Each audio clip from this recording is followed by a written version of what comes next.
आदिवासी पंचशील आदिवासी विकास की कुंजी है जिसे शासकों, प्रशासकों और आदिवासियों को समझना जरूरी है।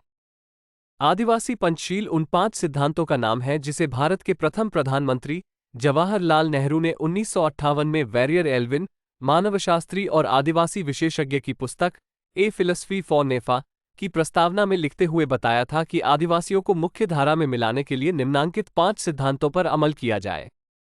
जयपाल सिंह ने भी आदिवासी पंचशील के अमल पर जोर दिया था। 1. आदिवासियों को अपनी प्रतिभा और खासियत आधार पर आगे बढ़ना चाहिए। उन पर कुछ भी थोपने से बचना चाहिए। उनकी पारंपरिक कला और संस्कृति को बढ़ावा देने की हर मुमकिन कोशिश करनी चाहिए। 2. जमीन, जल और जंगल पर आदिवासियों के हक का सम्मान करना चाहिए। 3. आदिवासी इलाकों में प्रशासन और विकास का काम करने के लिए बाहरी लोगों के बजाय उनके लोगों को ही प्रशिक्षण देकर उनकी टीम तैयार करनी चाहिए। 4. आदिवासियों पर ढेर सारी योजनाओं का बोझ लादने से बचना चाहिए।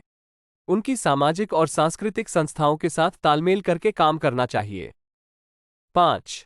आदिवासी विकास को आंकड़ों या पैसा खर्चे से तय करने के बजाय आदिवासी क्षेत्र और आदिवासी जीवन स्तर में वास्तविक विकास से तय करना चाहिए।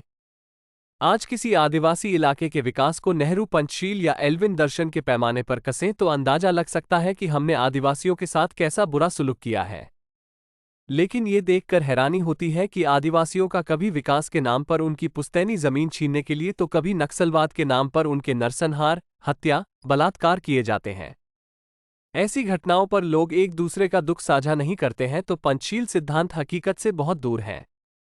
लोगों को समझना होगा कि आदिवासी कोई म्यूजियम की चीज नहीं है, बल्कि ये भी इसी भारत के नागरिक हैं जिसका संविधान हम भारत के लोग से शुरू होता है। इस भारत में ये भी उतने ही हिस्सेदार हैं जितने कोई और।